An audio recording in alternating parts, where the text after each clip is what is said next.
Anda mendengarkan 95,9 Radio Suara Gracia FM. Siaran kami bisa didengarkan dengan mudah di smartphone. Search di Play Store dan install aplikasi Radio Suara Gratia. Anda bisa mendengarkan siaran kami dimanapun. Firman Tuhan, talk show, atau program lainnya bisa didengarkan kembali di YouTube channel Radio Suara Gratia FM dan Spotify, Instagram @Radio Suara Gratia FM, Facebook Suara Gratia. Radio Suara Gracia FM, the sound of life.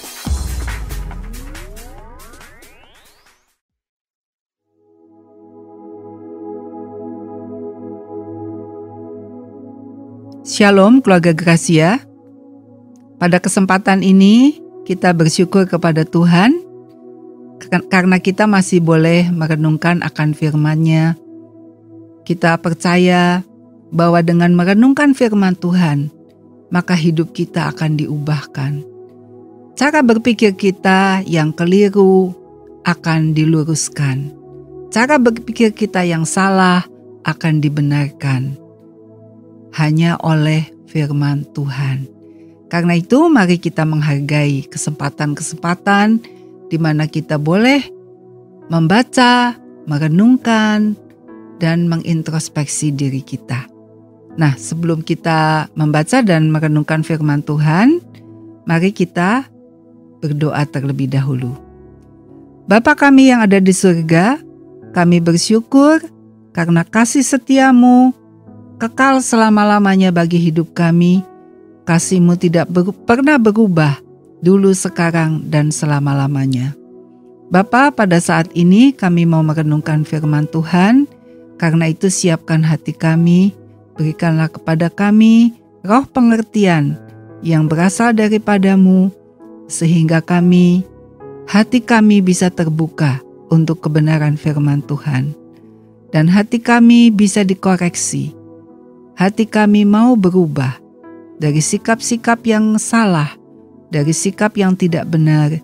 Hidup kami menjadi ciptaan yang baru.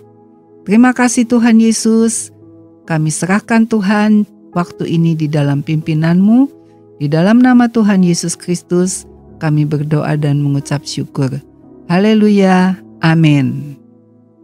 Keluarga Gracia yang dikasihi Tuhan, kalau kita suka mendengar pembicaraan daripada anak-anak muda zaman now ya, anak-anak muda zaman sekarang, salah satu istilah yang sering kali mereka pakai adalah kepo. Mungkin dari kita juga ada yang tahu apa sih maksudnya kepo itu. Saya mencoba membuka di internet, di kamus gitu, apa sih kepo itu? Ternyata kepo itu adalah orang yang serba ingin tahu, katanya begitu. Jadi kalau seperti orang tua yang selalu mau tahu anaknya tuh kemana, temennya siapa, perginya kemana, sedang apa, udah makan belum gitu. Mereka punya istilah kepo, mau tahu aja gitu.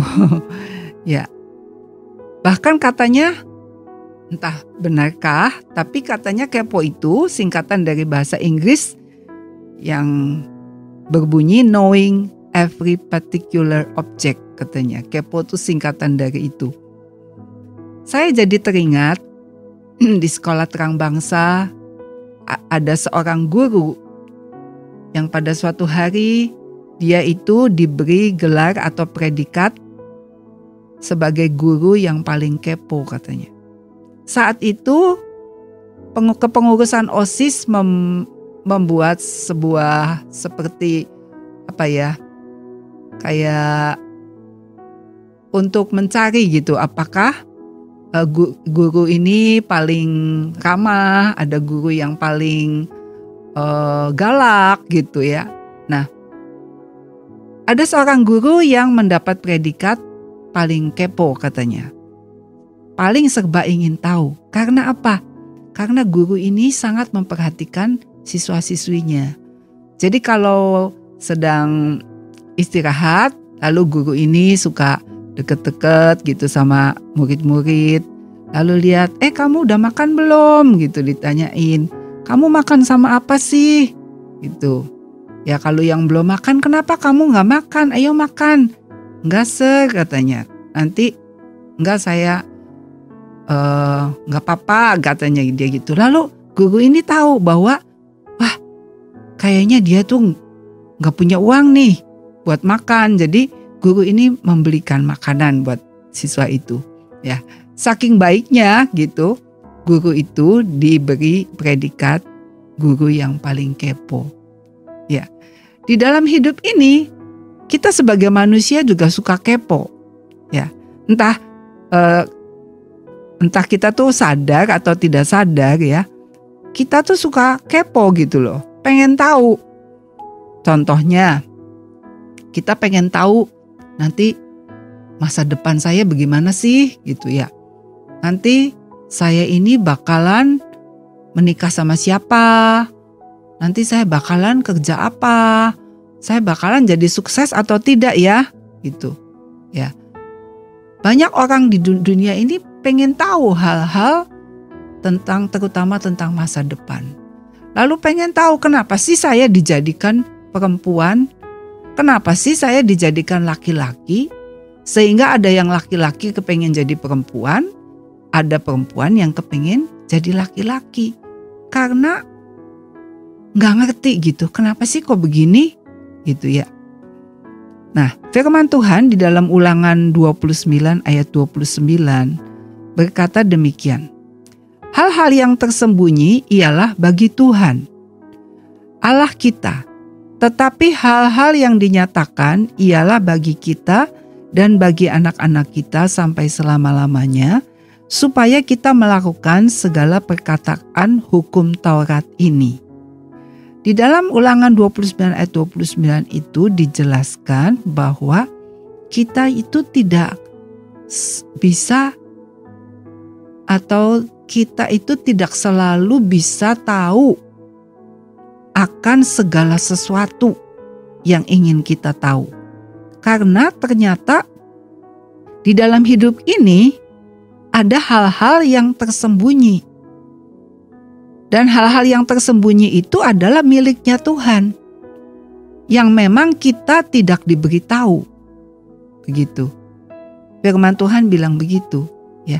Jadi kita mesti sadar bahwa kalau hal itu belum diberitahukan kepada kita, misalnya kalau kalian masih remaja, kan kalian belum tahu nih jodohnya siapa, misalnya nanti jodoh kamu siapa. Ya sudah, ya. Jangan pengen tahu terus gitu. Sampai akhirnya kalian itu kecewa sama Tuhan. Kenapa sih saya gak dikasih jodoh gitu. Tapi belajar untuk hal-hal yang masih tersembunyi bagi hidup kita. Kita belajar percaya. Pasti nanti pada waktunya akan dinyatakan. Ya. Orang kan suka pengen tahu tentang masa depan, pengen tahu kenapa sih saya kok lahir dari orang tua saya seperti ini. Kenapa sih saya itu kok badannya pendek, nggak langsing tinggi seperti teman saya itu. Ya, kalau kita kerjanya dalam hidup ini cuman tanya kenapa sih begini, kenapa sih begitu, dan kita tidak pernah dapat jawabannya, ya. Sampai akhirnya kita jadi kesal, kecewa, lalu kita bisa marah, atau kita bisa melakukan hal-hal yang melanggar firman Tuhan. Contohnya ada orang yang kepingin tahu tentang masa depannya. Jadi dia pergi kepada orang yang dianggap bisa melihat masa depan. Padahal masa depan itu saat ini masih sesuatu yang tersembunyi. Dan firman Tuhan berkata bahwa hal-hal yang tersembunyi itu bagi Tuhan. Jadi sesuatu yang masih tersembunyi itu miliknya Tuhan. Kita tidak boleh memaksakan untuk tahu. Sebab itu adalah salah satu melanggar firman Tuhan. Yaitu apa yang kita belum waktunya tahu tapi pengen tahu. Itu membuat kita jadi malah berdosa di hadapan Tuhan. Ayat ini berkata, tetapi hal-hal yang dinyatakan ialah bagi kita dan bagi anak-anak kita sampai selama-lamanya. Tapi di dalam hidup ini kan gak semuanya tersembunyi, ya. Ada yang dinyatakan. Yang dinyatakan apa sih? Yaitu firman Tuhan.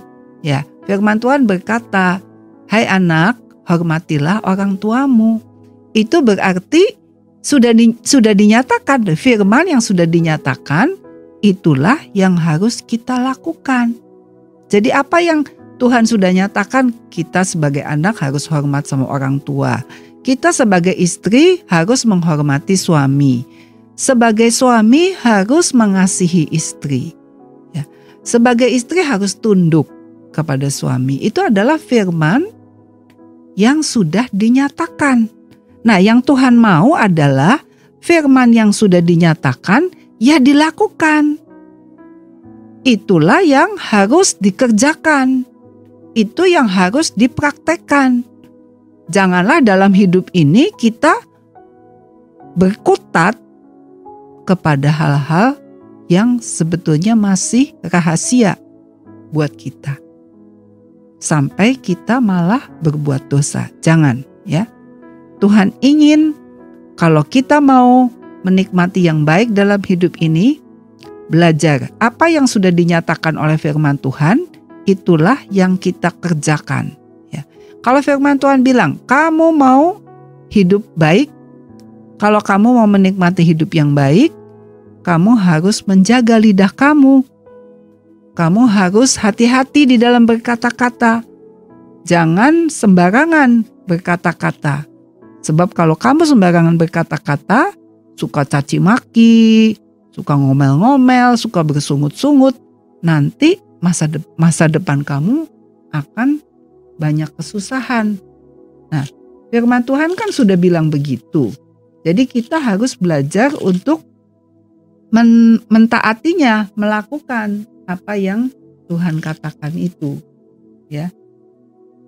Firman Tuhan di dalam 1 Petrus 3 ayat 10 berkata, siapa yang mau mencintai hidup dan melihat hari-hari baik, ia harus menjaga lidahnya terhadap yang jahat dan bibirnya terhadap ucapan-ucapan yang menipu. Ia harus menjauhi yang jahat dan melakukan yang baik. Ia harus mencari perdamaian dan berusaha mendapatkannya. Ya. Jadi kalau mau hidup kita menikmati yang baik, di sini kan firman Tuhan berkata harus menjaga lidah. Nah, itu dipraktekkan. Kalau kita sadar bahwa aduh saya tuh masih suka salah ngomong, saya tuh masih suka kebablasan kalau bicara. Ayo kita berusaha supaya kalau kita berbicara tuh dipikir dulu. Kita berdoa, Tuhan pimpinlah lidahku supaya kalau aku bicara tuh aku bisa berkata-kata yang baik, bisa membangun orang lain, bisa menghibur orang lain, bisa memberi kekuatan kepada orang lain, ya. Itulah adalah rahasia bagaimana kita bisa hidup itu menikmati yang baik. Jadi jangan melakukan yang salah, yang justru yang tersembunyi itu kita utik-utik, kita coba cari sampai kita jadi berbuat dosa. Di dalam bahasa Indonesia masa kini berkata, ada beberapa hal yang dirahasiakan Tuhan Allah kita. Tetapi hukumnya telah dinyatakannya kepada kita dan kita serta keturunan kita harus mentaatinya untuk selama-lamanya. Ya. Jadi di sini dikatakan ada hal-hal yang memang sama Tuhan dirahasiakan. Kalau Tuhan memang masih merahasiakan, ya kita jangan mendahului Tuhan. Itu yang seringkali kesalahan-kesalahan yang terjadi dalam kehidupan kita. Kalau kita tahu bahwa Tuhan masih merahasiakan, ya sudah, belajar percaya saja. Belajar apa yang dikatakan oleh firman, kita percayai, kita deklarasikan dan kita kerjakan dalam kehidupan kita. Ya. Kalau firman Tuhan berkata, percayalah bahwa masa depanmu itu adalah masa depan yang penuh harapan. Tuhan tidak merancangkan kecelakaan. Ya sudah, pegang janji firman Tuhan itu. Ya, itu kita pegang, itu kita perkatakan, itu kita ucapkan, maka nanti akan terjadi di dalam kehidupan kita. Demikian juga terjemahan dari firman Allah yang hidup berkata bahwa ada rahasia-rahasia yang belum diungkapkan kepada kita oleh Tuhan Allahmu. Tetapi hukum Allah yang telah dinyatakannya harus ditaati oleh kita maupun oleh anak-anak kita untuk selama-lamanya. Jadi dari 3 terjemahan ini, baik terjemahan baru, bahasa Indonesia masa kini, dan firman Allah yang hidup, semuanya berkata bahwa firman yang dinyatakan kepada kita adalah untuk kita dan untuk anak-anak kita, yang harus ditaati sampai selama-lamanya. Ya, jadi kita sebagai orang tua itu harus belajar menceritakan firman Tuhan kepada anak-anak, supaya anak-anak itu boleh mengenal Tuhan secara pribadi dan mereka juga boleh menikmati akan janji-janji Tuhan. Ya.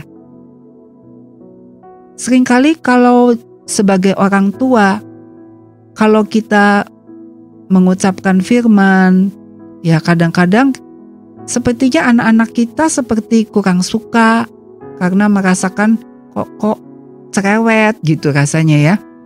Jadi kita sebagai orang tua tuh belajar kalau mau berbicara kepada anak, berdoa dulu. Tuhan, biarlah Engkau pimpin perkataanku, pimpin lidahku, supaya kalau aku ngomong ke anak-anak tuh hatinya bisa terbuka menerima firman itu, ya. Dan seringkali kalau kita sebagai orang tua itu cerita ke anak-anak menyampaikan firman Tuhan, kita tuh tidak bisa to the point gitu. To the point. Ini kamu gini-gini loh. Nih, kamu tuh seharusnya begini-begini. Jadi anak itu merasa tertuduh, anak itu merasa terintimidasi.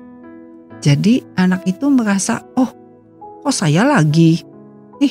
Saya lagi nih, saya salah ya? Oh di mata mama, saya itu salah terus gitu rasanya. Tapi kalau kita belajar minta hikmat dari Tuhan, kalau nyampaikan firman Tuhan bagaimana ya? Saya mendengar ada pengalaman seorang ibu, kalau dia mau menasehati anaknya, dia tidak to the point, ya langsung menuding gitu ya, kesalahan kamu di sini, kamu tuh salah, harusnya begini, harusnya begini. Tetapi dia berusaha cerita gitu ke anaknya. Cerita dengan sebuah kisah atau cerita dengan sebuah ilustrasi. Pokoknya ada cerita gini. Ketika si ibu menceritakan kisah itu, lalu si anak itu dengerin ya, karena tertarik dengan ceritanya. Nah, nanti pada akhir daripada cerita itu, nah kita bisa mengambil pelajaran dari cerita tadi, bahwa ini pelajarannya itu. Kita bisa menyampaikan pesan-pesan daripada cerita itu atau ilustrasi itu. Ya. Memang berkomunikasi dengan anak-anak, berkomunikasi dengan pasangan kita, seringkali tidak mudah ya. Di dalam keluarga kadang-kadang kita itu merasakan sudah biasa gitu. Istri sudah biasa ngomong sama suami, suami sudah biasa ngomong sama istri, orang tua sudah biasa ngomong sama anak, anak merasa sudah biasa ngomong sama orang tua, sehingga kadang-kadang bahasa kita itu tidak ditata dulu gitu kalau mau ngomong, asal aja ngomong ya. Dan kalau pasangan kita sedang hatinya mungkin gak enak, hatinya sedang galau, lalu diterimanya perkataan kita itu sebagai sesuatu yang menuduh atau menyakitkan atau mengkritik ya. Padahal kita sebetulnya tidak bermaksud seperti itu. Tapi karena kita tidak bisa membaca situasi, maka bisa terjadi miskomunikasi atau salah paham di dalam keluarga. Jadi kita sebagai istri juga kalau mau ngomong sama suami atau mau ngomong sama anak, kita belajar bisa membaca dia situasinya lagi enak gak gitu. Kalau kelihatan lagi sibuk, kelihatan lagi banyak pikiran, kelihatan lagi repot, oh berarti gak tepat nih kalau saya mau ngomong ya, atau saya mau menyampaikan isi hati saya, atau saya mau memberitahu ini sebaiknya jangan seperti itu gitu. Kita mesti lihat, oh bukan saatnya nih, gak cocok. Ya udah kita tunggu nanti kesempatan lain. Pasti kesempatan itu akan tersedia untuk kita bisa mengungkapkan isi hati kita. Ya. Jadi sebagai orang tua, firman Tuhan berkata bahwa firman yang dinyatakan kepada kita itu bukan hanya untuk kita saja, tetapi juga untuk anak-anak kita. Jadi anak-anak kita itu perlu mendengar ya. Apa saja yang ketika kita baca Alkitab, kita dapat sesuatu, kita bisa ceritakan lagi kepada anak-anak sehingga mereka pun nantinya punya pengalaman pribadi dengan Tuhan. Di dalam Amsal 25 ayat 2 dikatakan, kemuliaan Allah ialah merahasiakan sesuatu, tetapi kemuliaan raja-raja ialah menyelidiki sesuatu. Ya. Jadi memang firman Tuhan sudah mengatakan bahwa gak semua hal dalam hidup ini kita bisa mengerti. Gak semua hal dalam hidup ini Tuhan itu berkenan menyatakan. Ya, selalu ada yang kita nggak ngerti apa nih. Ya, kenapa seperti ini? Kenapa begitu? Ya, memang itu adalah kedaulatannya Tuhan dan itu adalah sifatnya Tuhan yang harus kita belajar menerima. Tetapi percaya bahwa Tuhan itu tetap baik dan selalu mengasihi kita. Itu yang Tuhan mau. Ya. Di dalam firman Allah yang hidup dikatakan Allah berhak merahasiakan sesuatu. Jadi kita jangan kepingin tahu segala-gala. Kalau kita nggak tahu ya sudah. Ya. Ada seorang anak juga yang ketika lahir dia diadopsi oleh orang tua yang lain. Dan ketika anak itu mengetahui bahwa dia diadopsi, dia terus bertanya-tanya, ya Tuhan, kenapa saya kok tidak dibesarkan oleh orang tua saya sendiri? Nah, itu kan merupakan rahasia. Kita mungkin tidak bisa mengerti sekarang. Tetapi percayalah bahwa Tuhan itu pasti baik. Maksudnya, rencananya, tujuan hidupnya buat kita itu pasti baik ya. Jadi firman-Nya berkata Allah berhak merahasiakan sesuatu dan raja berhak menyelidiki. Jadi kita sebagai orang sebagai orang-orang yang dipilih Tuhan itu kan raja. Raja artinya pemimpin. Kita itu hidup kita harus membawa dampak buat orang lain. Harus jadi berkat buat orang lain. Makanya kita disebut raja. Jadi Allah itu berhak merahasiakan sesuatu, tetapi raja berhak menyelidiki. Ya, kita boleh menyelidiki firman lebih dalam supaya kita bisa mengerti rahasia tentang Tuhan. Tetapi kalau sesuatu masih tersembunyi, biarlah kita belajar percaya. Ya, jangan memilih jalan yang sesat untuk kita ingin tahu sesuatu yang masih rahasia. Ya. Biarlah firman Tuhan ini akan terus menuntun kita. Kalau dalam hidup kita masih menemukan hal-hal yang kita tidak mengerti, mengapa begini, mengapa begitu. Biarlah kita tetap belajar untuk percaya bahwa Tuhan itu baik dan Tuhan itu tidak pernah berbuat salah dalam kehidupan kita. Amin. Mari kita berdoa. Bapa yang ada di surga, kami bersyukur karena kasih setiamu itu kekal selama-lamanya.